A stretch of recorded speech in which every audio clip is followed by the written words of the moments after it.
de l'État. Alors, voici quelques méthodes scientifiques que nous allons utiliser dans cette prise de parole qui veut être scientifique et pas émotionnelle. J'insiste bel et bien sur ça.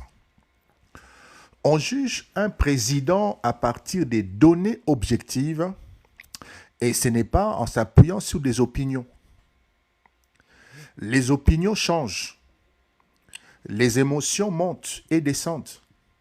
Les réseaux sociaux amplifient l'indignation, jamais l'analyse. Mais le chiffre, eux, ne montent pas.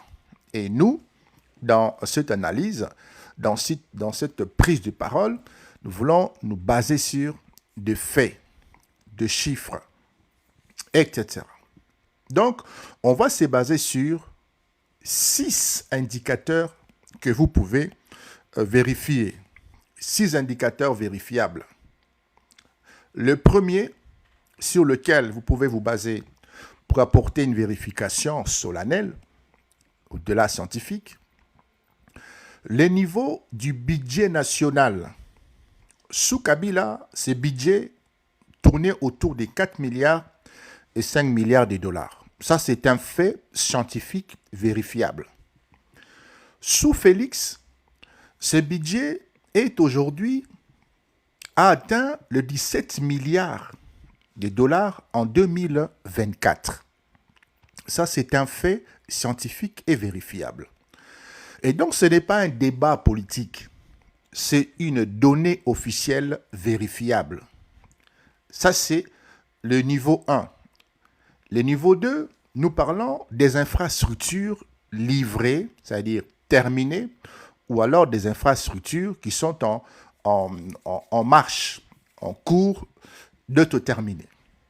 Vous avez des écoles, des centres de santé, des routes nationales, des ports de Banana, corridors de Lobito, le PDL, les 145 territoires. Ce n'est pas on dit, mais la quantité, la longueur, c'est la capacité et c'est l'avancement. Donc, ce sont des choses qui sont vérifiables, matérialisées, consultables. Et puis, nous parlerons des conséquences sociales directes qui émanent évidemment de tout ce que je viens de dire ici. Combien d'enfants vont à l'école grâce à la gratuité? Combien des centres de santé ont réduit les kilomètres à parcourir? Combien de villages autrefois isolés sont désenclavés aujourd'hui? Ce sont des faits. On va le confirmer ou infirmer. Et puis, en quatrième position, l'état de l'armée et les réformes structurelles. Nous allons étudier ça ensemble. On ne juge pas en disant « ils perdent la guerre », mais en montrant l'état de l'armée au moment où Félix arrive au pouvoir et ce qui a été fait ou alors bloqué après. C'est de ça qu'il s'agit.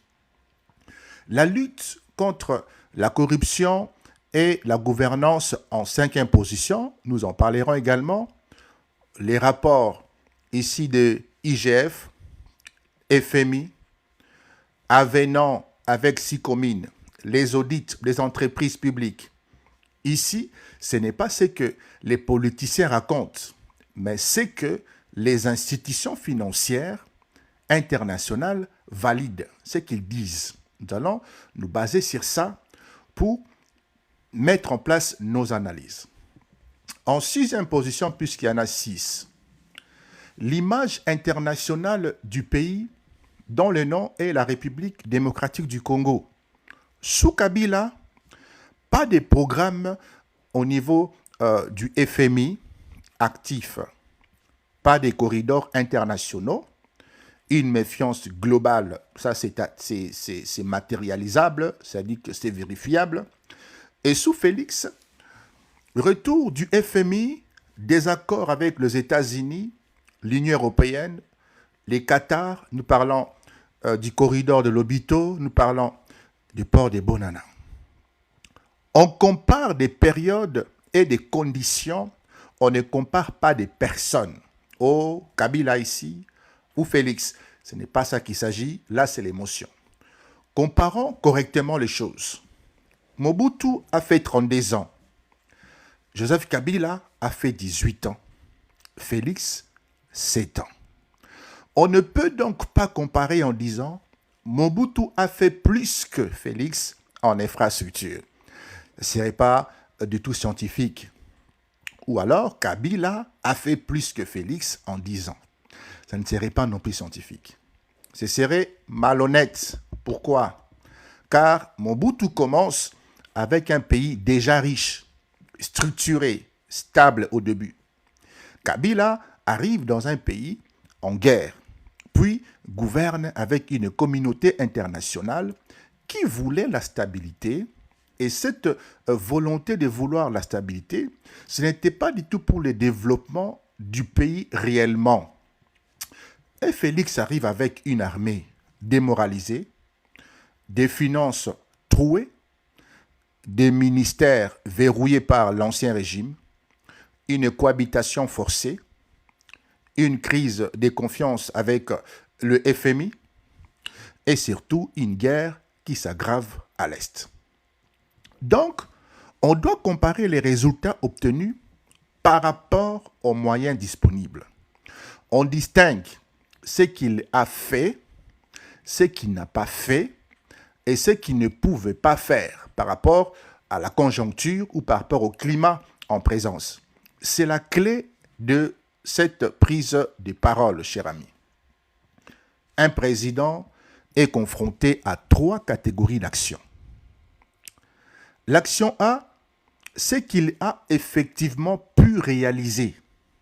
Un exemple, la gratuité scolaire, le port des bananas, des corridors, universités renouvelées, des routes, des PDL des 145 territoires, augmentation du budget, retour du FMI et renégociation avec Sicomine, l'entreprise chinoise. Ce qu'il n'a pas fait, un exemple, réformer complètement l'armée, la sécurisation de l'Est complet, mais la maîtrise totale de la corruption institutionnalisée dans les provinces et transformer l'administration publique. Ce qu'il ne pouvait pas faire en 7 ans. Et c'est ici que beaucoup se trompent. Il y a des choses qui, scientifiquement, ne peuvent pas être faites en 7 ans, quel que soit le président. En d'autres termes, reconstruire une armée pour affronter une autre armée étrangère, il faut 10 à 15 ans pour ça. Transformer un État prédateur en un État développeur, il faut un minimum de 15 à 20 ans. Nous allons donner des caractères et des éléments de base pour la compréhension. Rendre 2 400 000 de kilomètres carrés totalement opérationnels, impossible sans une paix totale à l'Est. Produire une classe politique nouvelle nécessite 2 à 3 cycles électoraux. Donc, on ne peut pas juger Félix comme un magicien, mais comme un chef d'État dans un contexte hérité. On ne juge pas sur ce qu'on aime, mais sur ce qui change dans la vie réellement. Il y a des Congolais qui n'aiment pas Félix. Il y en a d'autres qui l'aiment trop. Mais aimer ou détester un président n'a jamais développé un pays. Ce qui développe un pays, ce sont les routes qui permettent de vendre des produits, les écoles qui scolarisent les enfants, les centres de santé qui sauvent des villageois, le budget qui finance les infrastructures, les réformes des gouvernances qui assurent les investisseurs et les institutions qui fonctionnent. C'est ça qui sauve un pays. Donc, notre prise de parole ce soir n'est pas là pour défendre Félix, par amour, mais pour analyser scientifiquement ce qu'il a reçu comme héritage, ce qu'il a changé, Ce qui n'a pas changé, c'est qu'il ne pouvait pas changer. Objectif final de ces lives. À la fin de tous ces parcours, on doit pouvoir répondre clairement à 3 questions. En 7 ans, Félix a-t-il changé matériellement la vie des Congolais? Ça veut dire des routes, des écoles, santé, énergie, budget, en termes infrastructures stratégiques. Question 2, a-t-il fait plus que Kabila en 18 ans sur les infrastructures, la gouvernance et le social? À ce niveau, une comparaison uniquement sur des données et non sur les sentiments ou sur les émotions. Peut-il réellement organiser les élections en 2028? La question aurait une réponse également scientifique, basée sur les données logistiques, financières et sécuritaires. Et donc, chers amis, nous allons analyser le Congo comme un médecin analyse un corps malade, pas comme un fan analyse son équipe de football. On ne va pas raconter les émotions ici, on va raconter les faits. Et les faits vont montrer clairement où Félix a fait mieux, où il a échoué, où il a été bloqué, et ce que le peuple peut encore espérer aujourd'hui. Alors, la question à se poser d'abord, c'est d'où vient le Congo? Mobutu plus Kabila, ça fait 50 ans de pouvoir, un pays riche, mais matériellement appauvri. Avant de comprendre ce que Félix Tshisekedi a fait concrètement, ou n'a pas fait, il faut d'abord comprendre ce qu'il a reçu. On ne peut pas juger un président sans connaître l'héritage qu'il a reçu. Le Congo que Félix reçoit en 2019 n'est pas un Congo neutre. C'est un Congo modelé, construit et abîmé par plus de 50 ans de stratégie politique, militaire, économique et prédation.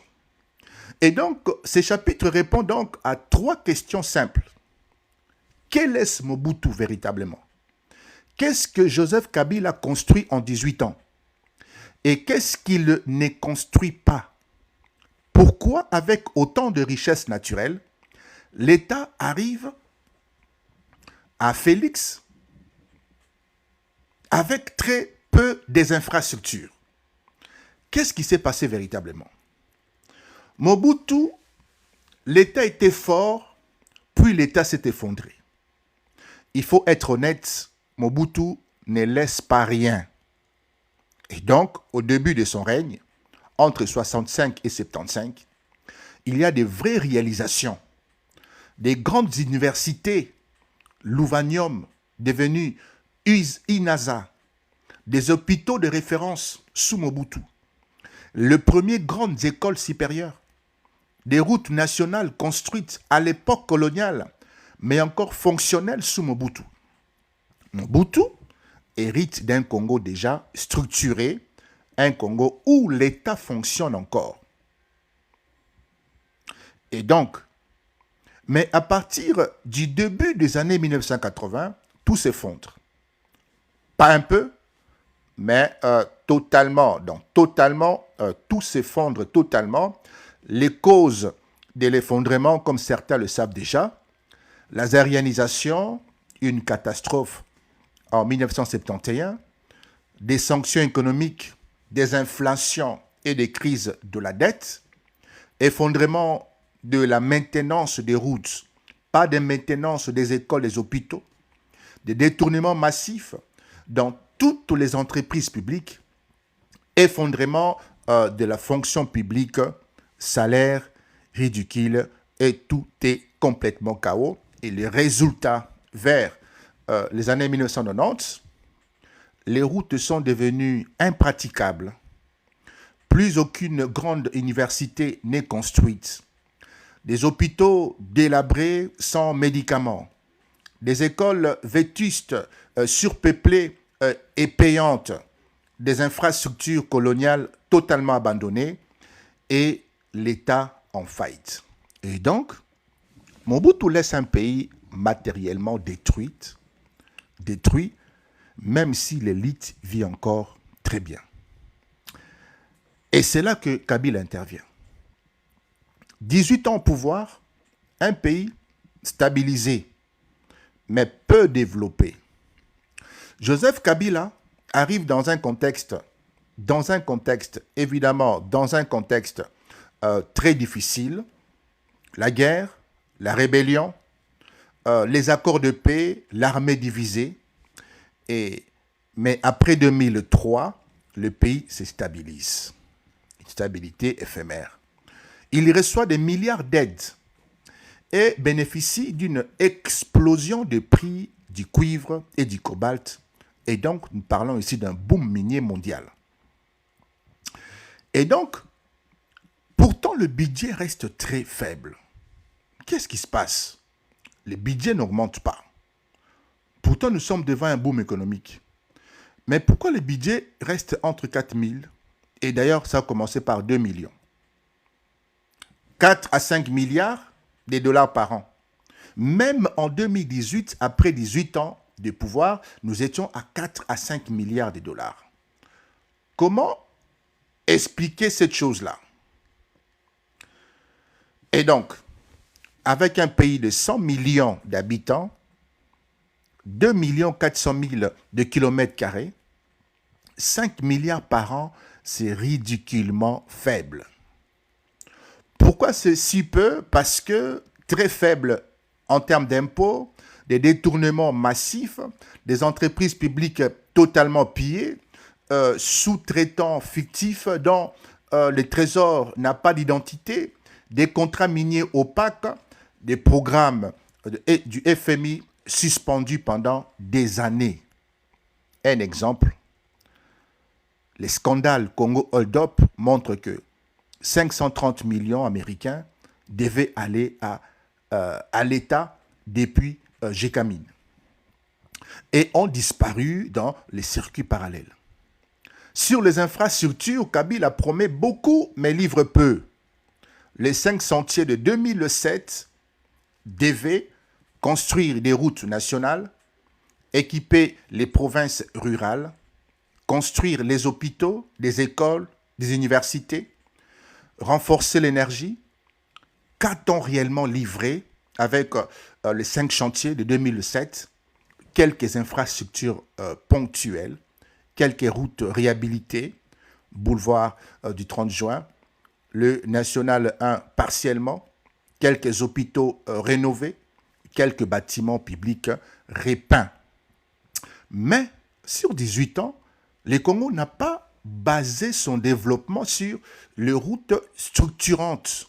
Sur 18 ans, le Congo n'a pas basé son développement sur des écoles rurales, des centres de santé territoriaux, des ports stratégiques, des corridors ferroviaires modernes comme d'autres pays l'ont fait, la Tanzanie, l'Éthiopie, même le Rwanda, l'Ouganda. Bien de pays ont basé leur économie sur des éléments qui permettent la circulation et des hauts débits énergie, accès à l'eau. Et donc, rien n'a été fait à ce niveau-là. Conséquence sur la population. Et donc, sous Kabila, l'école publique est massivement payante. De millions d'enfants sont non scolarisés. Les hôpitaux publics en ruine. Mamayemo en ruine. Des familles payent tout. Certaines personnes ou femmes accouchent devant les hôpitaux. Des routes provinciales impraticables. Des villages totalement isolés. Les femmes accouchent encore sur la natte, sans médecin. Aucune grande université construite, aucune grande ville moderne émergée.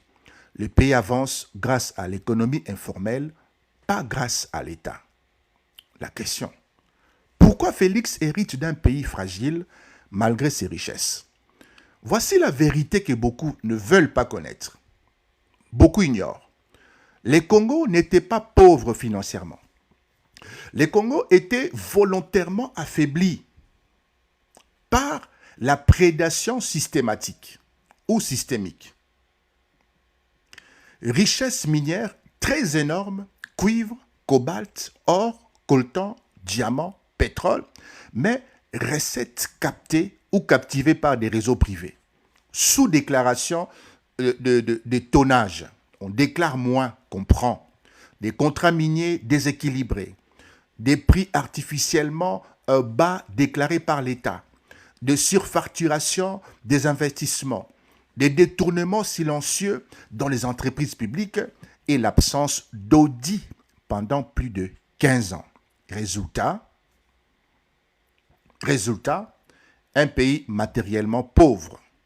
Et donc en 2019, Félix hérite d'une armée en ruine, démotivée, infiltrée, d'un budget d'à peine 5 milliards, d'un État où moins de 70% des recettes échappent encore au trésor, d'un réseau routier quasi inexistant hors Kinshasa, des provinces rurales appauvries, d'un système scolaire et sanitaire en décadence totale, d'une administration corrompue, des contrats miniers défavorables, d'un système politique verrouillé par l'ancien régime et d'un pays vu à l'international comme trop corrompu pour être un partenaire fiable. Cher ami, on ne peut pas comprendre Félix sans comprendre son héritage. Mobutu laisse un État détruit. Kabila laisse un État stabilisé, mais pas reconstruit. Et ces Congos-là, avec 5 milliards de budget sous Kabila, des infrastructures inexistantes, une administration corrompue, une armée infiltrée, une diplomatie faible, une image internationale catastrophique, c'est exactement ce que Félix reçoit comme point de départ. La question devient maintenant, avec cet héritage, qu'a-t-il fait concrètement? Et qu'est-ce qu'il a changé matériellement dans la vie du peuple congolais? Et c'est là que nous voulons dire des choses scientifiquement. Je ne parle pas en tant que faisant partie de l'IDPS. Je ne suis pas quelqu'un de l'IDPS. Donc j'ai vu une question passer par là. Je suis en train de parler avec conscience scientifique. Donc, pourquoi les Congolais, les Congos de Kabila, n'a pas construit Banana, Lobito, ni les écoles rurales? Le système de prédation expliquait clairement que. Et donc, avant d'entrer dans ce que Félix a fait, il faut d'abord répondre à une question que les Congolais posent souvent ici. Pourquoi les Congos n'ont pas construit le port de Banana? Pourquoi on n'a pas fait les corridors de Lobito avant? Pourquoi les écoles rurales et les centres de santé n'existaient pas? Pourquoi tout ça arrive seulement maintenant? C'est une bonne question. Il faut y répondre. Et donc cette question, elle est essentielle pour comprendre les Congos modernes. Ce n'était pas un problème d'argent. Les Congos produisaient déjà beaucoup. Entre 2001 et 2018, les pays exportent des dizaines de milliards de dollars de minerais. Le prix du cuivre a explosé. Le cobalt atteint des records mondiaux. Le Congo devient le premier producteur mondial de cobalt et l'un des premiers de cuivre. Avec une telle croissance de 7 à 9% par an dans les années fortes, les amis. Donc, la phrase « il n'y avait pas d'argent sous Kabila » est factuellement fausse. Il y avait l'argent. Il y avait l'argent. Les Congos produisaient énormément. Les problèmes n'étaient pas l'argent. Les problèmes étaient où allait l'argent. C'est la question qu'il faut se poser. Les recettes du pays n'arrivaient pas dans l'État. La majorité disparaissait. Voici ce que les audits et rapports internationaux ont démontré. Sous déclaration de tonnage, les compagnies minières déclaraient moins de tonnes extraites que ce qui sortait réellement. Parce que l'État n'avait pas le regard, n'avait pas des yeux sur ce qui sort. Les sous-déclarations des prix notamment. Les cuivres et les cobaltes étaient vendus plus cher à l'étranger, mais déclarés moins cher au fisc congolais. Les surfacturations, exemple, une machine de 2 millions est facturée 7 millions. La différence retourne dans les poches des privés, bien évidemment. Des contrats miniers opaques. Certains contrats n'ont jamais été publiés, malgré les exigences du FMI. Des entreprises publiques ont été pillées, forcément. Ici, cas emblématique, Congo Hold Up, plus de 530 millions de dollars qui devaient aller à l'État ne sont jamais arrivés à l'État. Aucun audit sérieux pendant 15 ans. L'IGF était neutralisé, ne pouvait rien faire. Les ministres, le DG, les politiciens faisaient ce qu'ils voulaient forcément. Et résultat logique, l'État congolais avait officiellement seulement 4 à 5 milliards par an, alors que l'économie congolaise générait plus de 25 à 30 milliards par an. Les budgets étaient bloqués à 4 à 5 milliards, parce que les réseaux veulent cette pauvreté, vous l'avez compris, que pourquoi 4 à 5 milliards et pas plus? Parce que plus le budget est faible, plus on évite les audits, on évite les programmes en termes de FMI, on évite les obligations des transparences, on évite la traçabilité et surtout on protège les circuits de détournement massifs. En termes simples, le Congo a été maintenu volontairement à un niveau budgétaire artificiellement bas pour faciliter les vols. Pourquoi est-ce que Banana n'a pas été construit sous Kabila? Ce n'était pas une question d'argent, comme je l'ai dit tout à l'heure. Le port de Banana est stratégique. Il met fin à la dépendance aux ports étrangers, Pointe-Noire, Durban et bien d'autres ports. Les ports de Banana donnent au Congo un accès direct au commerce mondial. Les ports de Banana réduisent les coûts logistiques. Ils renforcent la souveraineté économique. Mais pour construire Banana, il faut la transparence. Il faut des contrats clairs avec le DP World. Il faut un contrôle du financement, la surveillance internationale, des audits, des obligations de performance. Or, le système Kabila fonctionnait précisément sur l'opacité. Donc, tant qu'il y avait prédation, il n'était pas dans l'intérêt du système de construire les ports de Banana. Un port en eau profonde revenait à plus de contrôle du commerce, plus de traçabilité et moins de détournements. Et donc le système n'en voulait absolument pas. Est-ce que vous comprenez? Et pourquoi les corridors de Lobito arrivent seulement sous Félix? Les corridors de Lobito est un projet stratégique géopolitique parce que ça lie la RDC, la Zambie, l'Angola, et puis nous partons vers l'océan Atlantique. Donc ces projets demandent quoi? Des coopérations entre la RDC, l'Angola et la Zambie, un engagement des États-Unis, le financement de l'Union européenne et le BAD, des audits, la transparence, la gouvernance crédible sous Kabila, vous l'avez compris, zéro audit des contrats, une méfiance de Washington, le FMI en rupture totale et l'Union européenne en méfiance totale également. Donc, aucun bailleur sérieux n'allait investir plus de 1 à 2 milliards dans un pays sous sanction morale, accusé de pillage, sans transparence, avec des contrats non publiés. Et donc, nous comprenons quoi? À partir de 2021-2022, les États-Unis et l'Union européenne reviennent parce qu'ils voient quoi? Une croissance du budget, ils voient que IGF est actif, ils voient une stabilité macroéconomique, Et ils voient qu'il y a une coopération avec le FMI et ils voient une lutte contre la corruption. Donc, Lobito n'arrive pas parce que Félix est le meilleur. Loin de là. Lobito arrive parce que le système de prédation a été fissuré. Et pourquoi les écoles universitaires, les écoles, universités et des centres de santé ruraux manquaient? Chers amis, voici la vérité crue. Les dirigeants n'en avaient pas besoin. Les enfants des élites vont dans des écoles privées. Les ministres se soignent à l'étranger.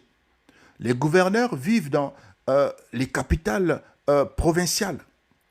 Construire une école dans un territoire rural ne rapporte pas d'argent. Okay? Mais ouvrir une mine, signer un contrat opaque ou capter une taxe minière, si c'est pour cela que même les 145 territoires n'avaient presque aucune infrastructure publique.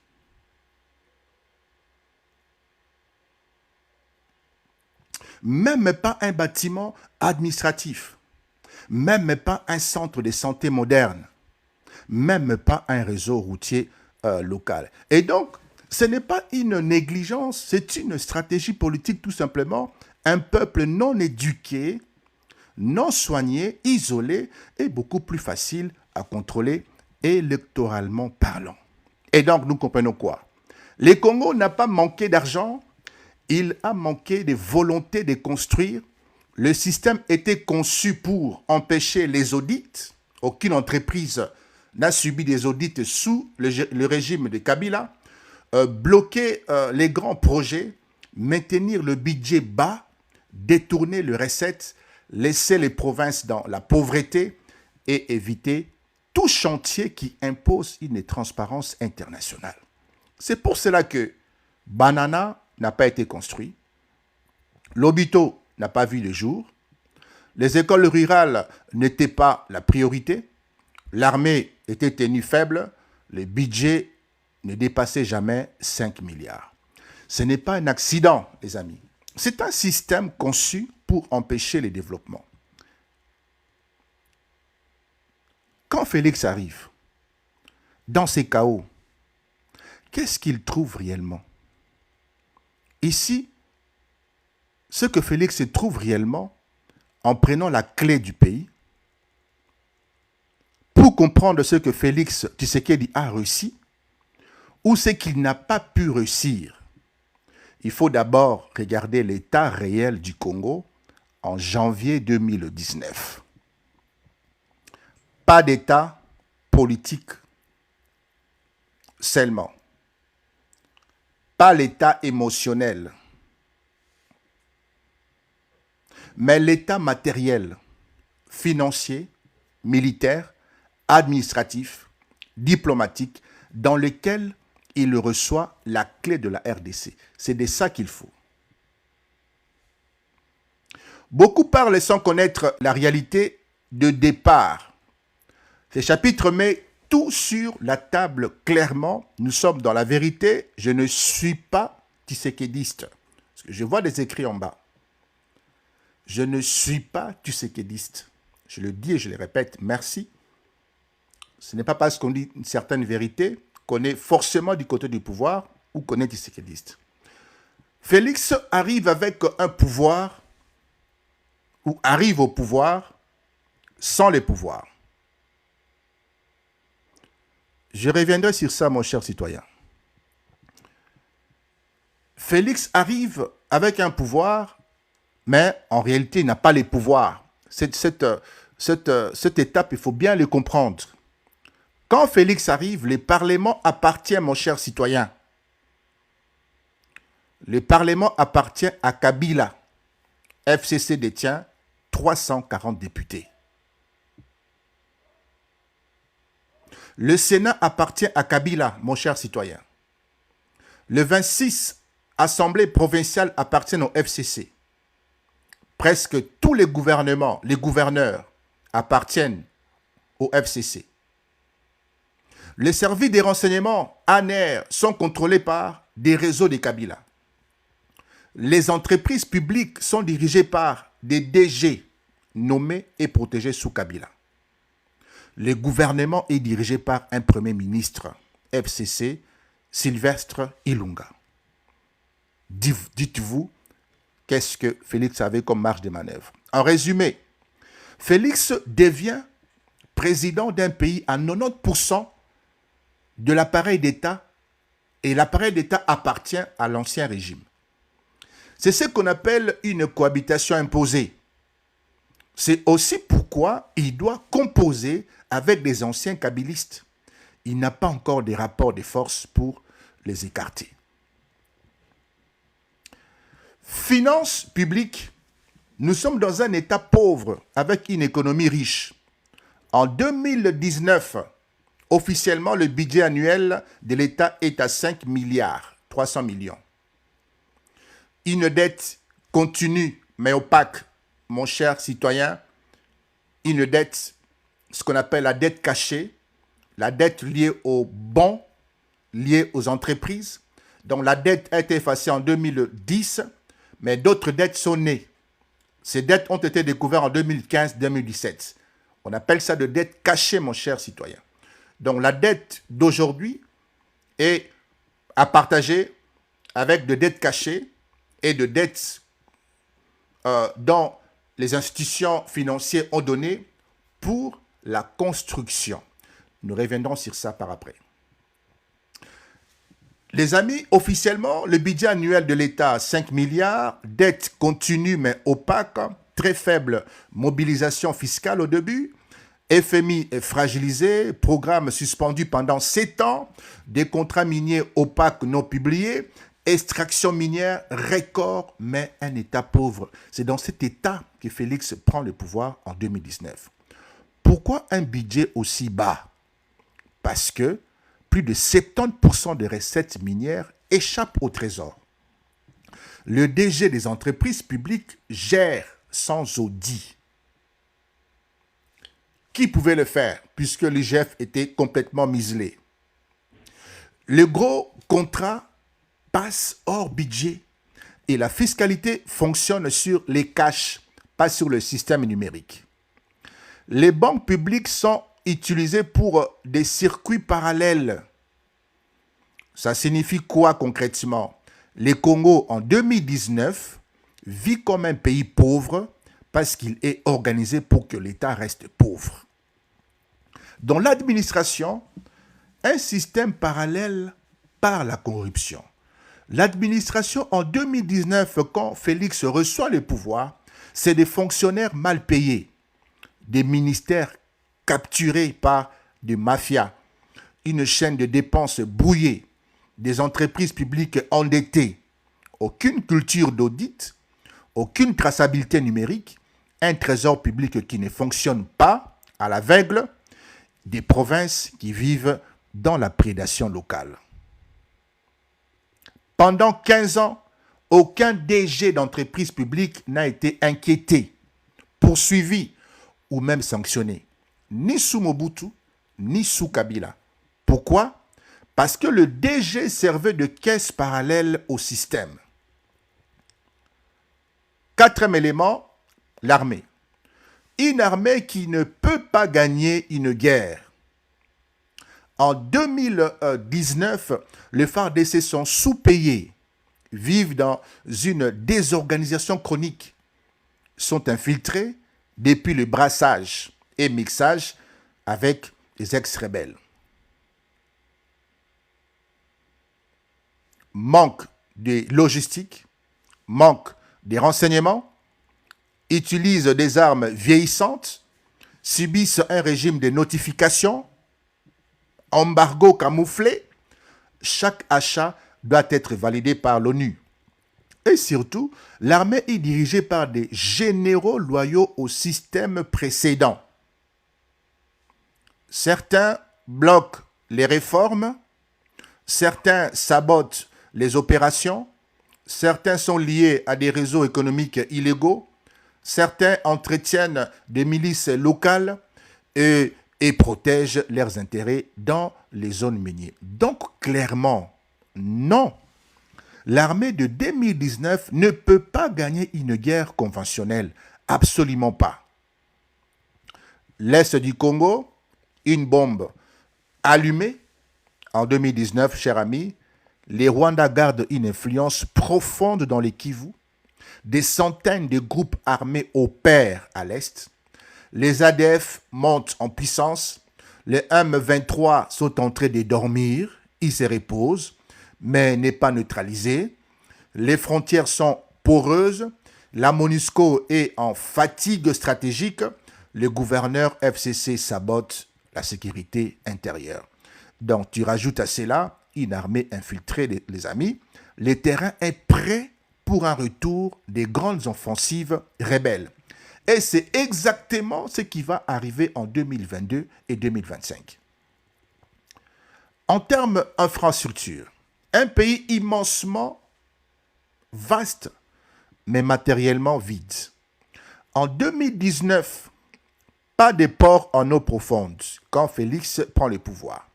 Banana n'existe pas. Dépendance totale à Punta, Negra, Durban et Mombasa. Pas de corridors ferroviaires modernes. Ligne Lobito inutilisée. Les mines évacuées par la Zambie uniquement. Des routes nationaux délabrées. Les provinces sont isolées. L'économie tourne en ralenti. Pas d'école moderne dans les territoires ruraux. Les 145 territoires sont pratiquement laissés à l'abandon. Des centres de santé ruraux inexistants. Les femmes accouchent sans soins. Les enfants meurent de maladies évitables. En bref, l'État n'est pas présent sur le territoire. En 2019, c'est ce que Félix reçoit, la clé de la maison de la RDC. En termes de diplomatie, une image internationale catastrophique. En 2019, aucun grand partenariat stratégique. Méfiance du FMI et de la Banque mondiale. Entreprises étrangères effrayées par la corruption et le narratif mondial est dominé par Kagame. La RDC, c'est le chaos. Les Rwandais, c'est la stabilité. Même les jeunes dirigeants de 30 ans à 45 ans en Europe, au Golfe et aux États-Unis ont grandi avec cette même propagande, cette même narratif. La RDC, c'est le chaos. Les Rwandais, c'est la stabilité. Et donc, le Congo n'est pas un partenaire fiable. Quand Félix reçoit la clé du Congo, le Congo est une crise qu'on gère, pas un pays avec lequel on peut construire, on peut coopérer. Et donc, en janvier 2019, Félix reçoit quoi comme clé? Un pouvoir sans majorité, un État sans argent, une administration corrompue, une armée infiltrée, un pays sans infrastructure, un Est en ébullition, une diplomatie totalement chaotique. La question devient maintenant, avec ces chaos, qu'a-t-il fait réellement? On pose la question maintenant à Félix. Et est-ce que ça a changé la vie du peuple congolais? C'est maintenant que notre prise de parole va devenir intéressante, cher ami.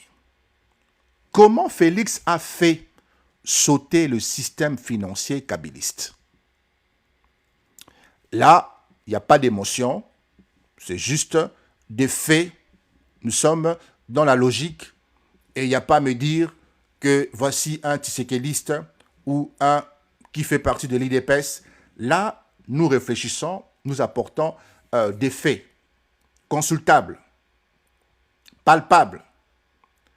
Et comment le budget est passé de 5 milliards à plus de 17 milliards aujourd'hui. Après avoir vu les chaos institutionnels et matériels de 2019, une question se pose, cher ami. Comment Félix a-t-il pu lancer Banana? 145 territoires, l'hôpital, les routes, la gratuité scolaire, alors que le Congo n'avait officiellement que 5 milliards dans sa poche. La réponse ici se trouve dans ce que nous allons déclarer maintenant. Il a commencé d'abord par casser la machine financière qui enrichissait les réseaux et appauvrissait l'État. Il a commencé par là. Et donc, nous parlons ici du retour de l'IGF, l'arme principale contre la prédation. Depuis 2003, l'inspection générale de finances, IGF, existait, mais elle était neutralisée. Elle ne fonctionnait pas. Interdiction formelle de fonctionner. Pas un DG d'entreprise publique n'était inquiété. Pas une grande société de l'État n'était auditée. En 2020, Félix place Gilles Alighetti à la tête de l'IGF avec un mandat clair. Auditer toutes les entreprises publiques. Auditer le ministère.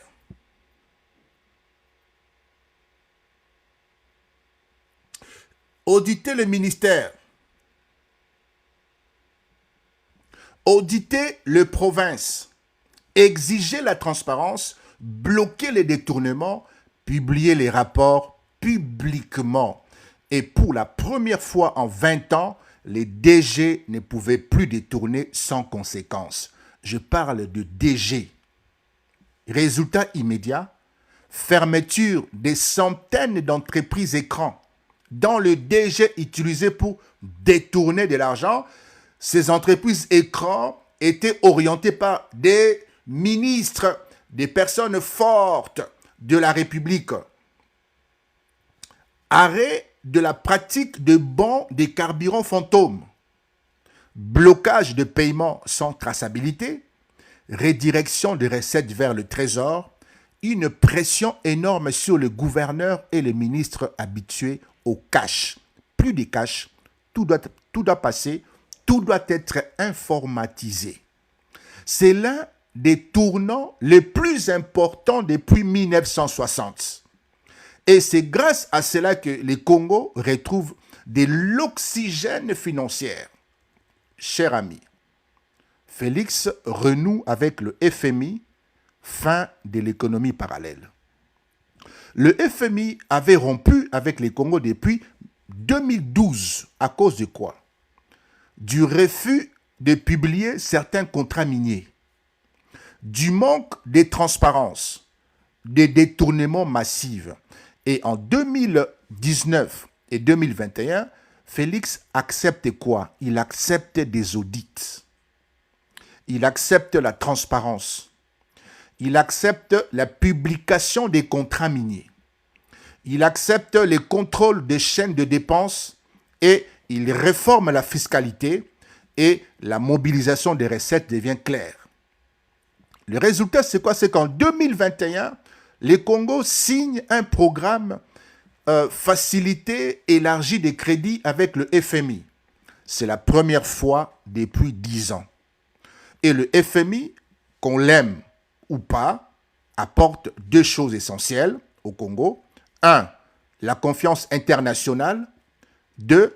Des gros financements bon marché. Sans la FMI ou sans le FMI, aucun pays sérieux, les États-Unis, l'Union européenne, le Qatar, le BAD, n'allait investir dans le port, n'allait investir dans le rail, les routes et les mines. Sans le FMI, il fallait dire au revoir à toute forme d'investissement parce que ça passe par le FMI. Le budget va exploser. Nous passons de 4 milliards, 5 milliards à 11 milliards et puis à du 7 milliards. Pourquoi? Parce que pour la première fois, les recettes minières arrivent réellement à l'État. Les taxes douanières sont mieux contrôlées. Les entreprises publiques sont surveillées. Les dépenses fantômes sont coupées. Les provinces doivent justifier leur budget. La corruption institutionnelle est freinée. Sous Kabila, malgré le boom du cuir et du cobalt, le budget restait bloqué à 5 milliards. Parce que le système se servait avant l'État. Avant que l'argent arrive au trésor, on se servait d'abord. Et sous Félix, en 2020, 6 milliards. 2021, 7 milliards 500 millions. 2022, 11 milliards. 2023, 16 milliards. 2024, 17 milliards de budgets votés. Les amis, c'est une transformation historique. On n'a jamais vu un tel saut depuis l'indépendance. Et la quatrième position, la renégociation des 6 communes, 7 milliards pour les infrastructures. Le plus gros deal d'infrastructures du pays, signé en 2008, était bloqué. Pourquoi c'était bloqué? Parce qu'il y a trop d'opacité, mal structuré, prévoyait peu pour les routes, favorisait trop les entreprises étrangères. Et en 2024, Félix obtient un avantage majeur, 7 milliards pour les infrastructures, dont 324 millions par an, pouvant monter à 624 millions. Une priorité aux routes nationales, le R national 1, national 2 et national 4. Des projets urbains à Kinshasa, dans les Kasaï, les Katanga, ainsi de suite. Donc c'est ces avenants qui expliquent pourquoi les routes se multiplient depuis 2023 jusqu'à aujourd'hui. Ce qui explique pourquoi les travaux lourds démarrent partout. Les provinces voient enfin l'État revenir. Vous avez des contrats, les contrats deviennent traçables parce qu'il y a la numérisation, les impôts. Avant 2020, tout se payait en cash. Les taxes n'étaient pas tracées, les douanes étaient informelles, les impôts étaient gérés manuellement. Félix va introduire quoi? Va introduire les guichets uniques du commerce extérieur. La digitalisation des impôts, la numérisation des recettes et le paiement bancarisé dans les administrations. Conséquence de ça, les fuites des recettes chutent. Les recettes fiscales augmentent. Le budget de l'État grossit naturellement. Pour la première fois, les ministres ont peur de voler publiquement, mais certains le font quand même. C'est peut-être l'un des changements les plus importants. Avant 2019, voler était une norme, normale. Les DG se servaient librement en complicité avec les ministres. Les gouverneurs faisaient la loi dans leur province. Aucun audit, aucune sanction. Depuis 2020, un rapport de IGF peut faire tomber un DG, très puissant autrefois. Certains ministres sont sanctionnés, on le voit. Des gouverneurs sont arrêtés ou destitués. Les affaires judiciaires se multiplient. Et donc le système n'est pas propre, mais il n'est plus libre de voler comme avant, comme hier. Pourquoi tout cela est crucial pour les infrastructures? Parce que Banana, c'est 1 milliard 200 millions. Lobito, c'est 1 milliard 500 millions. Les 145 territoires, c'est 1 milliard 606 millions. Les routes nationales, c'est plusieurs milliards américains. Les universités, les hôpitaux, l'énergie, c'est beaucoup de milliards. Avec un budget à 5 milliards, rien de tout ça n'était possible. Absolument rien. Avec un budget qui monte à 17 milliards et des accords internationaux crédibles, les chantiers deviennent finançables. Les bailleurs reviennent. Les corridors s'ouvrent. Les États-Unis et l'Europe signent. Les Qatar investit. La Chine accepte des avenants. La BAD injecte des capitaux. La conclusion? Et puis nous évoluons. Félix n'a pas trouvé l'argent. Il a fait apparaître l'argent qui existait déjà, mais qui était détourné. Il a cassé les bons des carburants pour ceux qui ne savent pas. Les bons des carburants, une machine, cet appareil construit par Mata Tamponio. En tout cas, beaucoup d'intelligence investie pour les détournements. Beaucoup de stratégies, en tout cas, un homme sage en intelligence à côté des mafieux. Les bons des carburants, les caisses parallèles, les entreprises écrans, tout ça a été cassé. Les DG intouchables, on a cassé tout ça. Les circuits des caches, on a cassé, tout est informatisé maintenant. L'opacité minière, et il a réveillé l'IGF et ramené le FMI. Ce n'est pas encore la transparence totale, ça c'est vrai. Le pays n'est pas encore devenu l'Allemagne, mais c'est la plus grande rupture dans les finances publiques depuis 1960. Et c'est grâce à ces changements structurels que Banana peut avancer, Lobito peut avancer, les routes avancent, les écoles avancent, les centres de santé avancent et le pays peut espérer une reconstruction réelle. Les amis, ce qui a été construit, ce qui est en construction et ce que la population a bénéficié concrètement. Ici, ce chapitre est capital. Pourquoi? Car dans un pays comme le Congo, le développement n'est pas une théorie. Le développement, c'est une route qui arrive. C'est une école qui est construite. C'est ça le développement. C'est un centre de santé ouvert. Pas trop loin non plus du village. Pas beaucoup de kilomètres pour atteindre un centre de santé. Le développement, c'est un pont réparé. C'est un port qui est lancé. C'est un corridor activé. Et c'est matériel, c'est du concret, c'est du visible. Voici sans émotion ni fanatisme ce que Félix a réalisé, réellement construit ou lancé avec les conséquences sociales directes. Nous avons d'abord, et beaucoup de gens peuvent discuter sur la chose, je vais bien, on peut discuter. L'Europe n'est pas devenue Europe en un siècle. L'Allemagne n'est pas devenue Allemagne en 50 ans. Nous comprenons. La gratuité scolaire, 3 millions d'enfants de plus à l'école. C'est un choc social, le plus massif depuis 1960. Ne pas reconnaître ça, c'est de la sorcellerie. C'est l'action la plus transformative pour les familles pauvres. Et donc, avant 2019, l'école primaire était largement payante. Beaucoup d'enfants ne pouvaient pas aller à l'école.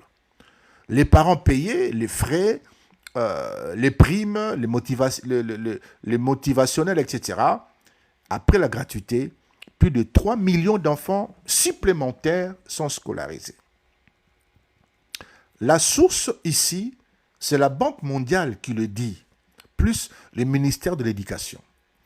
Conséquence sociale de cette action, des enfants qui étaient vendeurs de rue deviennent des élèves. Baisse du travail des enfants. Soulagement financier pour des familles qui devaient payer ou choisir l'un des enfants et faire asseoir d'autres enfants. Là, c'est tous les enfants. Nous avons vécu ça à l'époque, moi qui vous parle ici. On a eu à choisir parmi les enfants, alors que c'était l'école primaire, et d'autres sont restés non scolarisés parce que l'école primaire était payée. Aujourd'hui, ce n'est plus le cas. Il y a des écoles privées, bien évidemment, mais c'est comme en Belgique. Il y a des écoles privées, il y a des écoles de l'État. Et donc, soulagement financier des familles et hausse de l'alphabétisation. Même si la qualité doit encore être améliorée, même si c'est la plus grande réforme sociale du Congo moderne. Vous avez les programmes de 145 territoires, près de 1360 infrastructures déjà en construction, d'autres déjà livrées.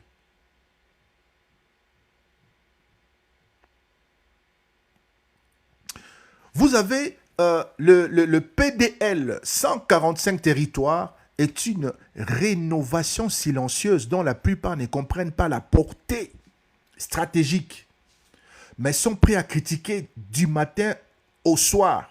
Sachez qu'avant 2021, dans 145 territoires, il n'y avait presque rien. Pas de bâtiments administratifs, pas d'école neuve, pas des centres de santé modernes, pas des routes, des dessertes agricoles. Et aujourd'hui, dans 9 provinces, 334 écoles, 245 centres de santé, 52 bâtiments administratifs, un total de 631 infrastructures en construction. La phase BCE-CO, plus de 300 infrastructures supplémentaires. Conséquence sociale, les enfants étudient près de chez eux, les femmes peuvent accoucher dans un centre équipé, les routes rurales permettent de vendre des produits agricoles, l'État devient visible dans le village. Et dans ces programmes, s'il est achevé, changera l'histoire des provinces rurales. Vous avez ici la plus grande dynamique routière depuis l'indépendance. Pendant 18 ans de Kabila, certaines routes urbaines furent rénovées, c'est vrai, mais peu de routes nationales structurantes ont été livrées. Entre 2023 et 2025, grâce à la montée du budget, 17 milliards, l'avenant des Sycomines, 7 milliards pour les routes. Ce sont les Chinois qui investissent 7 milliards pour les routes. Et le financement interne, on assiste à un retour massif de l'État dans les routes nationales. Vous avez des témoignages des personnes qui vivent à l'intérieur, qui le disent. Le RN1, tronçon stratégique réhabilité. Kinshasa, Kenge, Masimanimba, Kikwit, Chikapa, Kananga. Tout ça, c'est réhabilité. Conséquence, c'est quoi? C'est que le transport plus rapide, réduction des accidents, baisse des prix des produits, une circulation des marchandises facilitée, des routes du Grand Kasaï, le Nord Kivu, le Sud Kivu, Ituri, près de 600 km en réhabilitation active, chiffré entre 2023 et 2024. L'objectif est global, plusieurs milliers de kilomètres via les programmes Sycomines, plus ce budget interne. Il y a 7 milliards avec ces contrats de Sycomines. Les ports en eau profonde de Banana, les projets bloqués pendant 50 ans.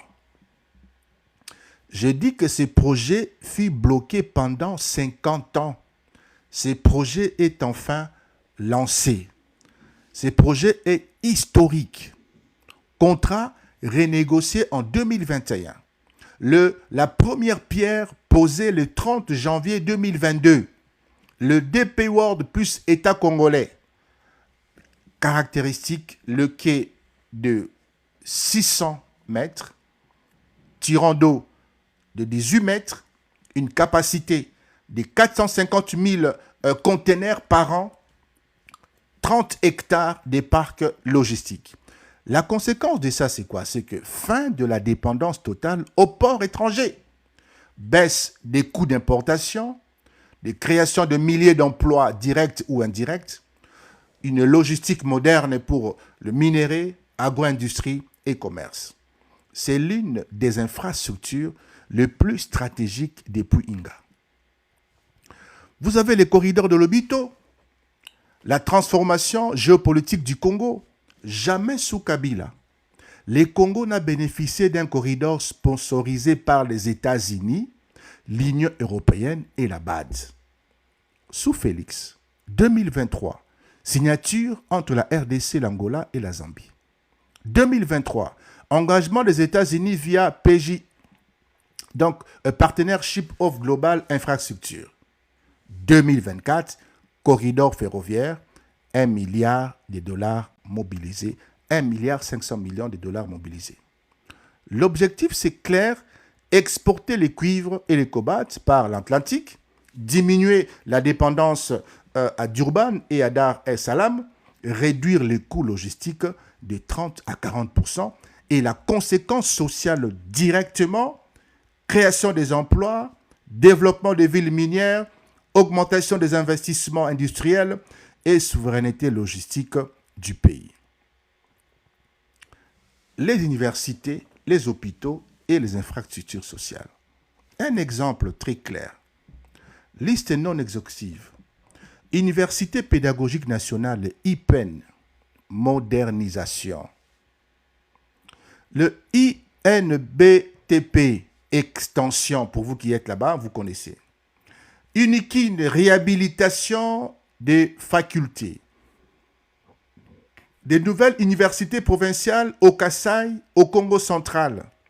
Des centres hospitaliers modernisés ou en construction. Nous sommes à Kinshasa, Mbuji-Mayi, Grand Katanga et à travers le PDL des 144 territoires, centres de santé ruraux modernes partout. Conséquence, accès aux soins amélioré, des infrastructures de formation améliorées, retour progressif de l'État dans les services sociaux. C'est que ça change dans la vie des gens concrètement. Voici les impacts directs sur les social congolais. Pour les familles, la gratuité scolaire économise 10 à 30% par enfant par mois. Des millions de ménages respirent financièrement. Pour les ruraux, on peut aller se faire soigner dans son propre territoire. On n'est plus obligé de faire 20 à 40 km à pied. Pour les commerçants, les routes baissent le coût des transports, les produits alimentaires deviennent plus accessibles et pour les transporteurs, moins de pannes des voitures, moins de détours, plus de voyages par jour. Et pour l'économie nationale, banana, lobito égale explosion logistique, plus d'investissements étrangers, plus de recettes fiscales, une position géographique, géostratégique renforcée forcément. Et donc, en conclusion, chers amis, et nous avançons dans notre chapitre, en 7 ans, le Congo a avancé sur les routes nationales, les écoles rurales, les centres de santé, les bâtiments publics, le port en eau profonde, les corridors internationaux, la gratuité scolaire, les universités, la logistique nationale. Donc, ce n'est pas parfait, loin de là. Ce n'est pas achevé non plus. Ce n'est pas encore homogène sur tous les territoires. Mais matériellement parlant, les 7 ans de Félix ont produit plus d'infrastructures visibles et stratégiques que les 18 ans de Joseph Kabila. Chers amis, ça c'est scientifique, c'est palpable. C'est palpable. Alors, comment reconstruire une armée cassée, les amis? Ce que Félix a fait, c'est qui a bloqué. Et pourquoi aucun pays ne prépare ou ne peut réparer une armée en moins de 10 ans ou 15 ans? Aucun pays. En RDC, beaucoup accusent Tshisekedi. Pourquoi l'armée ne gagne pas? Pourquoi on recule? Pourquoi on ne se bat pas avec le 1-23? Mais personne n'explique scientifiquement pourquoi. Dans quel état exact l'armée était en 2019? Quelle réforme Félix a lancée? Quelles résistances ont saboté les réformes lancées par Félix?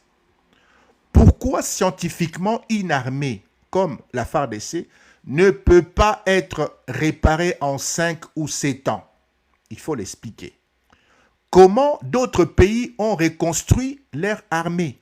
Nous parlons du Rwanda, de l'Angola, de l'Ouganda, de la Colombie, du Vietnam ou de Sierra Leone. Nous allons expliquer pour connaître des modèles de comparaison. Et ce que cela signifie pour la RDC aujourd'hui. D'abord, l'état réel de l'armée en 2019. Diagnostic brut, sans émotion, cher ami. Quand Félix arrive, les FARDC sont une armée infiltrée. Les ex-CNDP, les ex-M23, les ex-FDLR, les ADF intégrés sans filtrage, sabotage interne garanti, croyez-moi. Une armée sous-payée, soldes irréguliers, primes volées par les officiers, des soldats fantômes payés par milliers, une armée sous-armée, embargo sous forme de notifications par l'ONU, impossibilité d'acheter des drones, des radars, des blindés modernes, armée vieillissante, une armée mal commandée, les généraux stratégiques en 2019, majoritairement nommés sous Kabila, loyauté politique pas militaire, impliqués dans les contrebandes minières, protégés par des réseaux du FCC. Une armée sans doctrine, sans logistique, sans discipline. En 2019, le FARDC n'est pas une force moderne, c'est un mélange de groupes armés en uniforme. Aucune armée de ce type n'est pas une armée moderne comme celle appuyée par Kigali. Ce que Félix a fait pour commencer à reconstruire cette armée. Purger progressivement des personnes soupçonnées d'être en intelligence. Remplacement de plusieurs chefs d'état-major. Rotation des commandants opérationnels.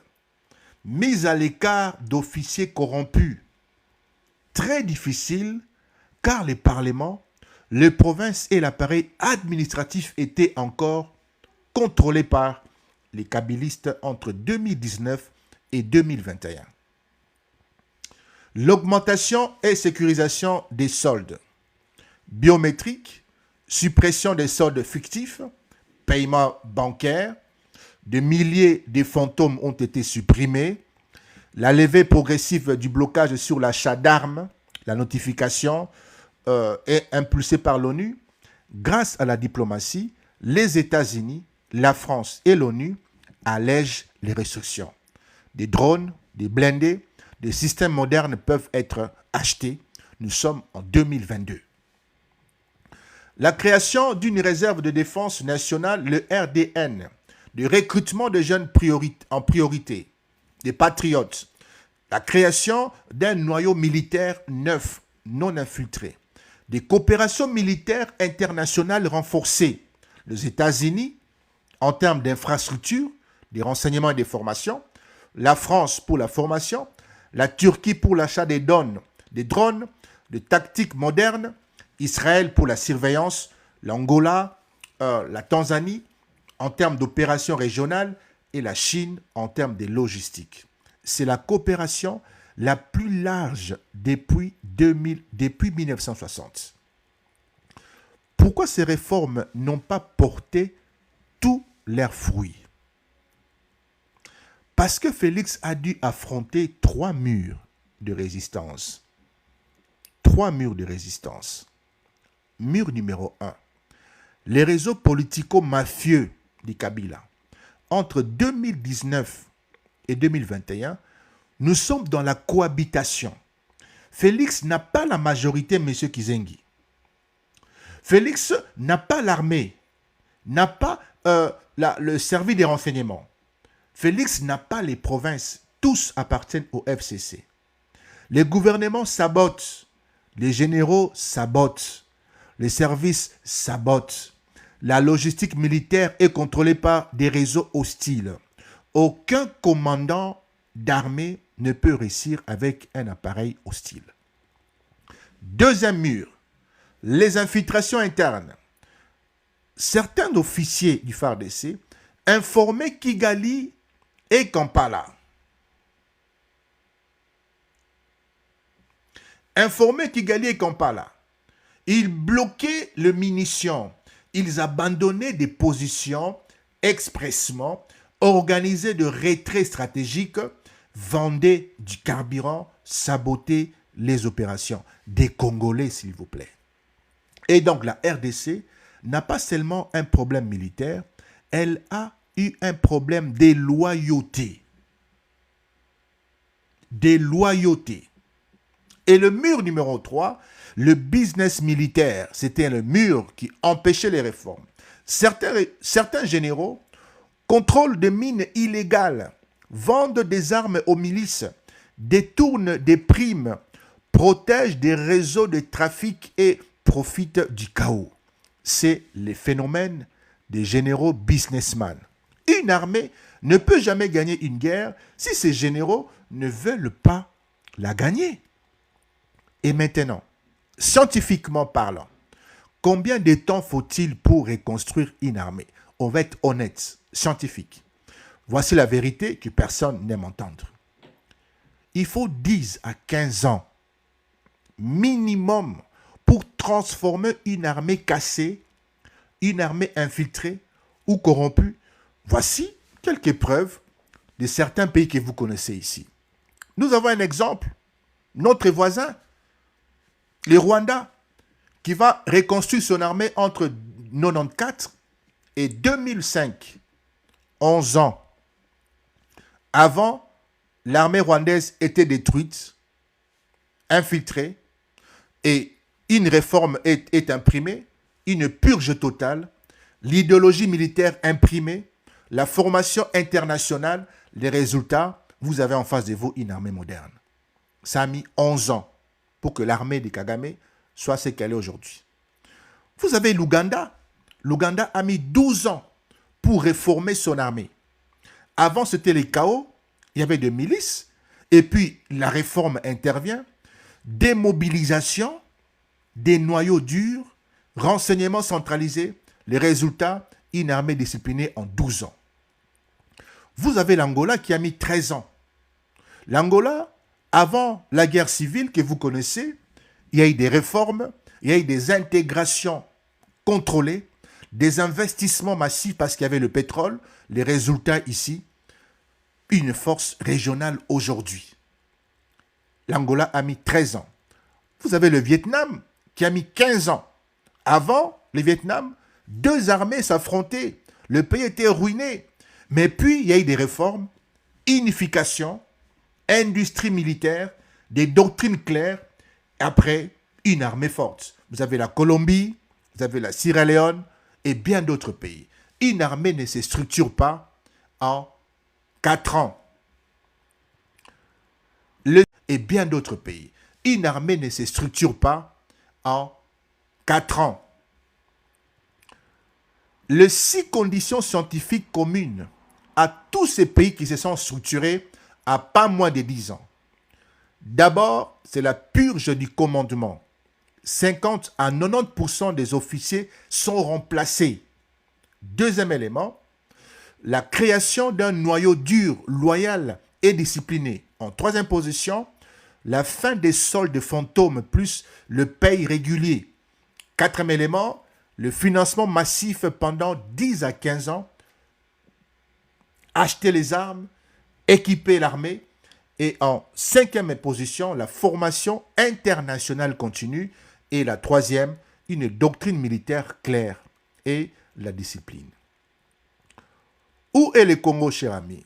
Quand on compare le Rwanda, 11 ans pour qu'une armée voie les jours, l'Angola, 13 ans, l'Ouganda, 12 ans, la Colombie, 15 ans, on comprend ici que la RDC n'en est qu'à sa 5e ou 4e année de processus.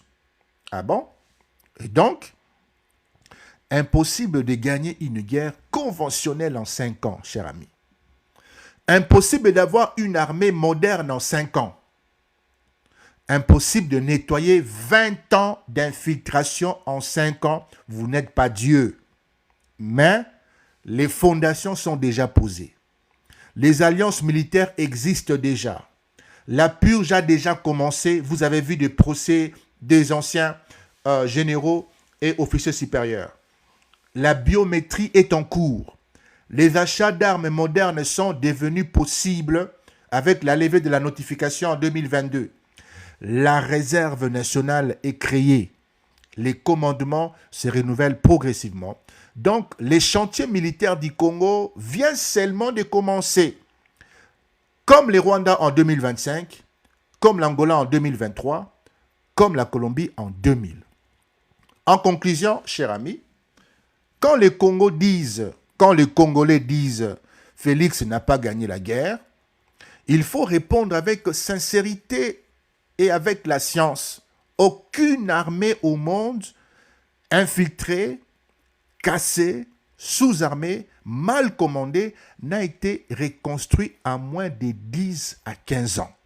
Ça, c'est scientifique. La RDC n'en est qu'au début du processus, mais la direction prise est la bonne. Purge, biométrie, la diplomatie engagée, l'équipement, les formations, les alliances, la réserve est là et la professionnalisation de l'armée. Les amis, cela vous amène à comprendre que les problèmes militaires congolais n'est pas Félix. Le problème militaire congolais, c'est 20 ans de destruction, 20 ans d'infiltration et 7 ans ne peuvent pas effacer 20 ans, mais peuvent ouvrir la voie.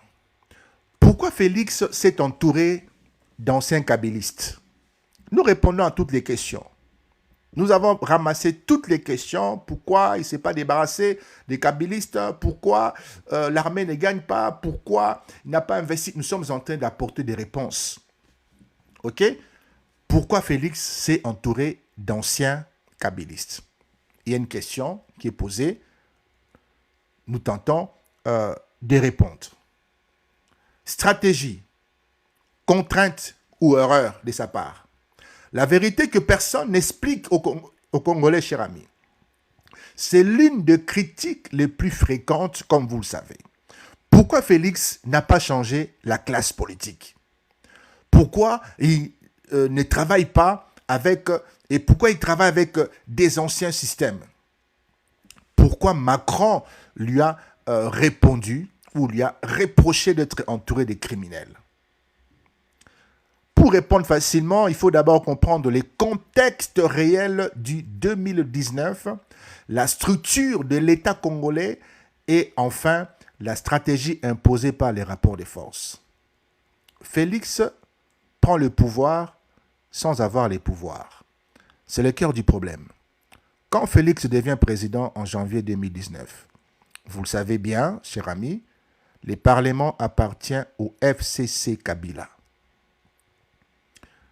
Sur 500 députés, plus de 340 sont FCC du camp de Kabila. Le cache de Félix détient que 50 députés seulement. Le Sénat appartient intégralement au FCC. Tous les jeux politiques sont contrôlés par Kabila. Les 26 provinces, les 26 assemblées provinciales appartiennent au FCC. Tous les gouverneurs sont pro-Kabila. L'armée est commandée par des généraux de Kabila. Il ne peut pas nommer librement. L'ANR, les renseignements, est contrôlé par des réseaux kabylistes. Il est surveillé de l'intérieur. L'administration, les entreprises publiques de l'État, les finances publiques sont dirigées par des hommes nommés par Joseph Kabila. En résumé, Félix est président, mais l'État appartient au FCC. Donc, la question devient, peut-on gouverner un pays avec 5% du pouvoir? Je vous pose la question. Peut-on gouverner un pays avec 5% du pouvoir? La réponse, évidemment, est non. Alors, Félix n'a pas le choix en 2019. Il n'a pas le choix. Ce n'est pas une question d'amour pour les kabylistes. C'est une question de survie institutionnelle. S'il avait essayé de remplacer les gouverneurs, remplacer les généraux, remplacer le DG nommé par des ministres, les DG des entreprises publiques, s'il avait tenté de remplacer les ministres, il serait tombé en moins de 3 mois. Pourquoi? Parce que le Parlement pouvait les destituer, le gouvernement pouvait l'étouffer, les provinces pouvaient se rebeller, l'armée pouvait se retourner contre lui, l'ANR pouvait créer une crise. Donc, en 2019, Félix n'a pas le choix. Et vous comprenez que ceux qui disent que Félix a libéré Biamungu, vous comprenez par là que Félix n'avait pas les contrôles, pas la mesure, n'avait aucune direction à donner par rapport aux affaires internes et des affaires critiques. La libération des prisonniers de M23 en 2019 n'était pas sous le contrôle de Félix parce qu'il ne maîtrisait absolument rien. Et donc, ceux qui disent que Félix a libéré Biamungu, c'est lui qui a fait venir le M23 en 2019, vous comprenez que si vous ne mesurez pas l'étendue, si vous n'avez pas les contrôles, si vous n'avez pas les contextes, si vous n'avez pas les éléments, vous allez vous brouiller en cherchant des réponses et vos réponses seront émotionnelles et pas des réponses scientifiques. Et donc, en 2019, Félix n'a pas le choix. Il doit gouverner avec les hommes du système qu'il veut changer. C'est la plus grande contradiction de son premier mandat. Macron a-t-il raison lorsqu'il lui reproche cela? Oui ou non? Il a raison, il n'a pas raison. Certains anciens ministres du système Kabila sont impliqués dans des crimes économiques, dans la répression politique, dans le massacre, dans la prédation, dans des réseaux mafieux. Macron lui dit clairement, pourquoi vous gardez ces gens-là? C'est vous les problèmes. Mais Macron ignore les rapports des forces internes. Il juge avec les yeux d'un président français qui, lui, a une armée loyale. La France a une armée, une administration propre, un parlement discipliné, mais pas tout le temps. La RDC, c'est l'inverse. C'est un État capturé pendant 18 ans par un système politico-mafieux. Macron regarde la théorie et Félix gère la réalité. Pourquoi il ne pouvait pas changer la classe politique entre 2019 et 2021? Chers amis, pas de majorité parlementaire quand il prend le pouvoir. Et donc, impossible de nommer un nouveau gouvernement. Impossible de révoquer un ministre du FCC. Impossible de faire passer une réforme sans passer par les parlements, maîtrisés par le FCC. Impossible d'adopter un budget différent parce que ça passe par les parlements. Impossible de réformer l'armée parce que ça passe par les parlements, qui est contrôlé par FCC. Et puis le risque réel de déstabilisation.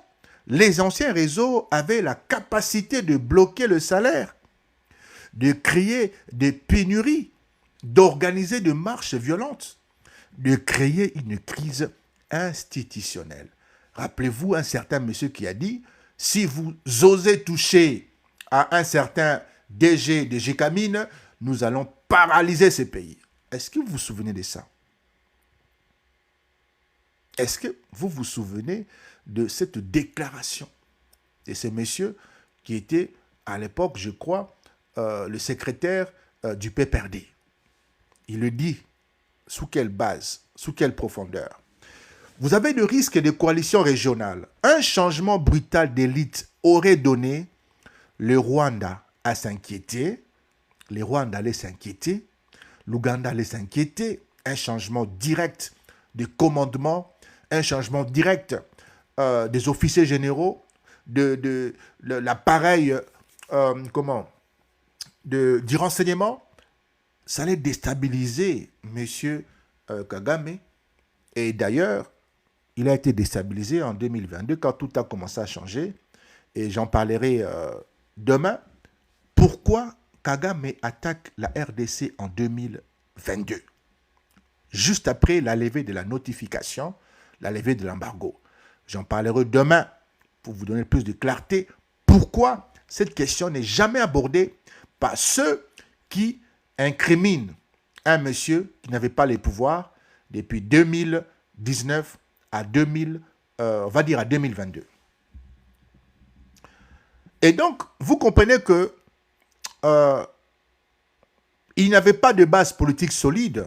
Félix n'avait ni député, ni sénateur, ni gouverneur, ni maire, ni ministre fédéral. Pourquoi Félix a doublement besoin des anciens kabylistes quand il arrive? Voici la partie que personne n'explique notamment. au peuple. Il avait besoin d'eux pour faire tomber Kabila. Ah bon? Félix avait besoin de kabylistes pour faire tomber Kabila. Ah bon? La réponse est oui. C'est paradoxal, forcément, mais c'est la vérité. Pour renverser la majorité FCC, Félix devait convaincre certains kabylistes de changer de camp. Ça ne devait pas se faire autrement. Pour renverser la majorité FCC, Félix devait négocier avec des gouverneurs, attirer des députés FCC chez lui, casser le bloc de Kabila de l'intérieur. Est-ce que vous comprenez? Et donc, sans eux, le FCC aurait contrôlé l'État jusqu'en 2030. Est-ce que vous comprenez? Le moment clé de l'histoire, 2021, l'Union sacrée bascule. En 2021, Félix brise la majorité FCC. 331 députés quittent le FCC pour rejoindre l'Union sacrée. Le gouvernement provincial bascule. Félix obtient enfin le levier de l'État. C'est à ce moment-là seulement que Félix peut changer les généraux parce qu'il a la majorité parlementaire.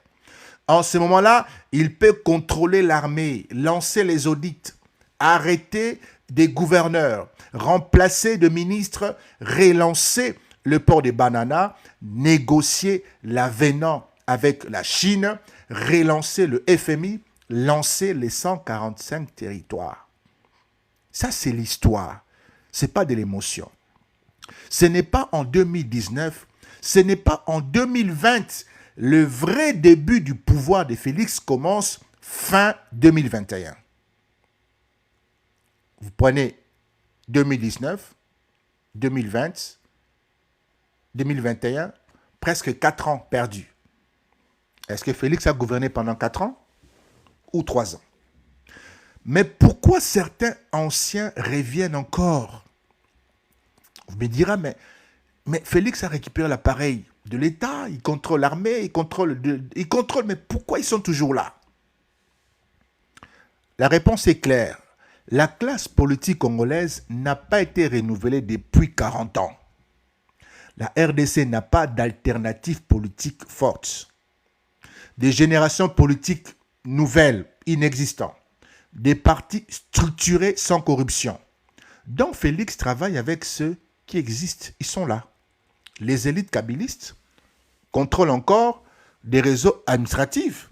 Effectivement, souvent les gouverneurs, les DG d'entreprises publiques, les financiers, les experts techniques sont issus du système précédent. Ils sont là.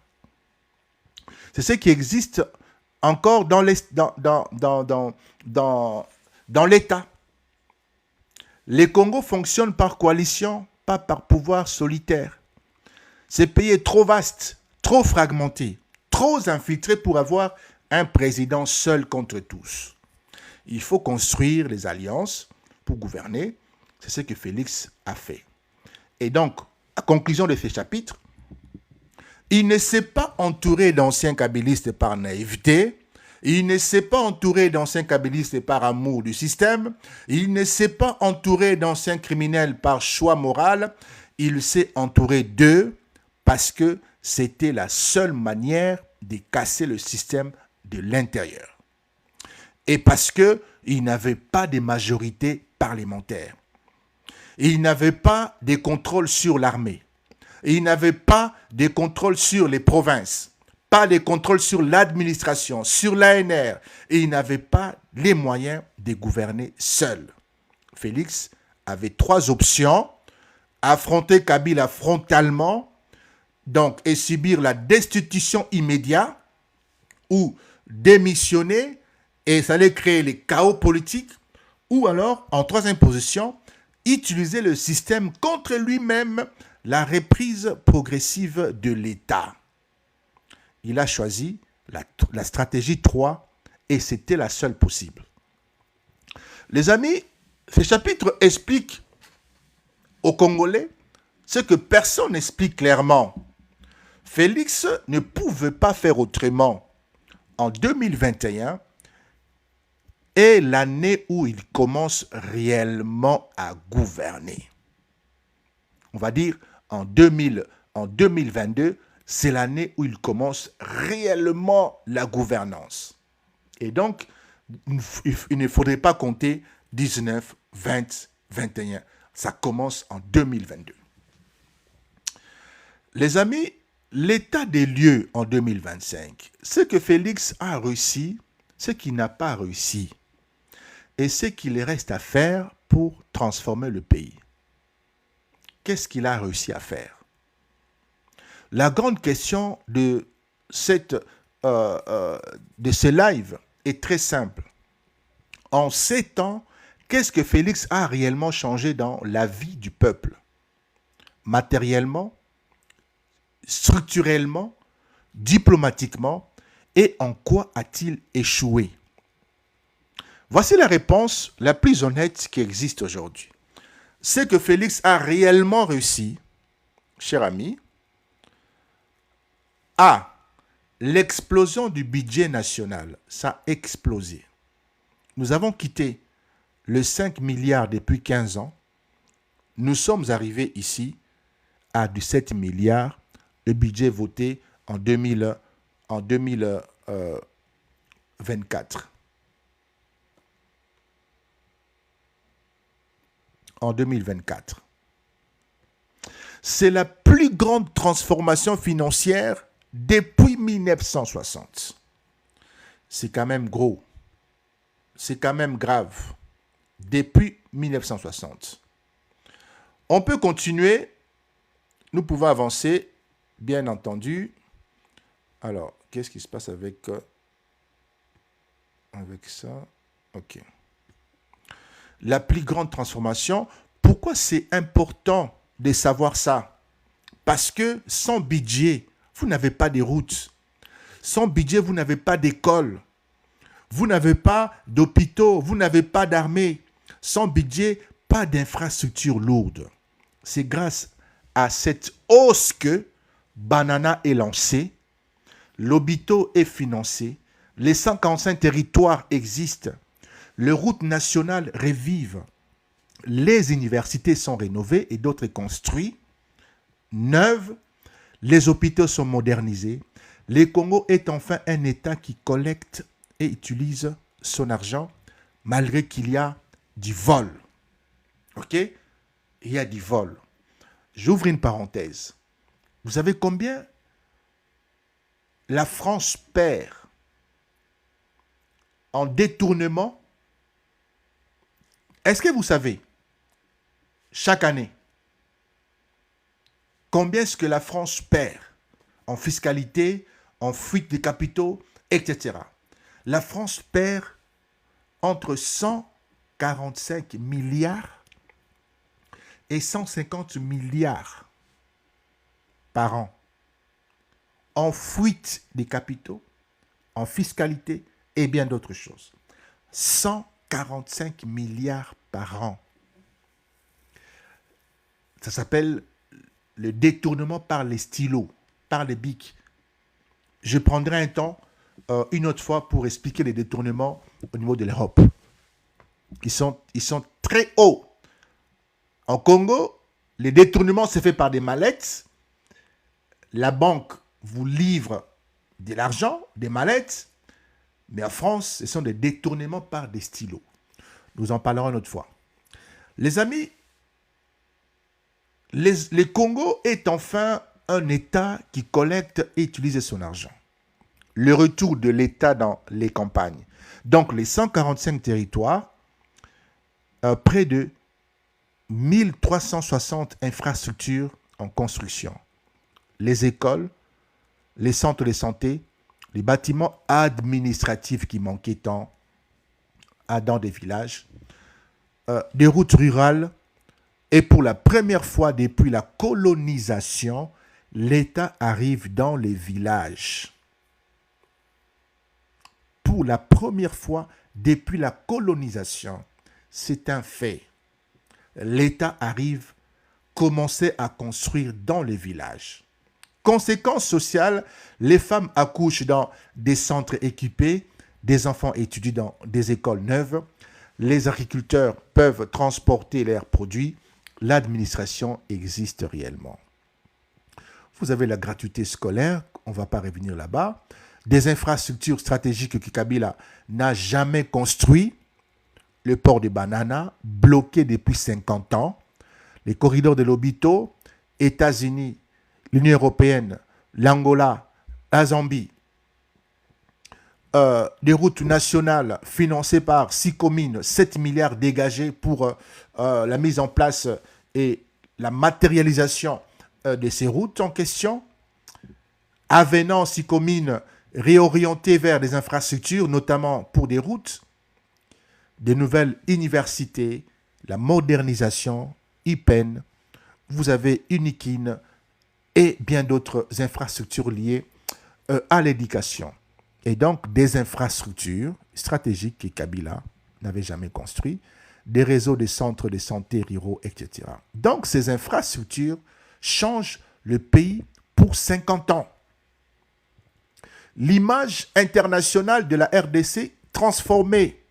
En 2019, cher ami, la RDC était perçue comme un pays corrompu, ingouvernable, risqué, ingérable, dominé par Kigali. En 2025, la RDC est un partenaire stratégique des États-Unis dans le minerai. La RDC est intégrée au corridor de Lobito. La RDC reçoit des financements par FMI, Banque mondiale, la BAD, l'Union européenne et les Qatar en RDC. Vous l'avez vu dernièrement ici. Des revenus attirants pour les investisseurs. Le pays est redevenu fréquentable, cher ami. La reconstruction lente mais réelle de l'armée.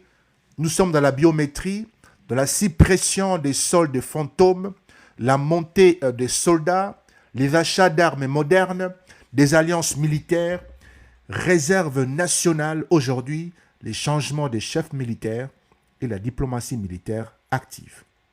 Et donc l'armée est encore faible, il faut se le dire. On ne va pas aller dans des rêves, okay, dans une armée idéaliste, etc.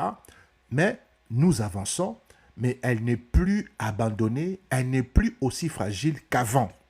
Il y a des éléments d'avancement, il y a du progrès. Il y a des choses que l'armée détient aujourd'hui que cette armée n'avait pas en 2019. Alors, ce que Félix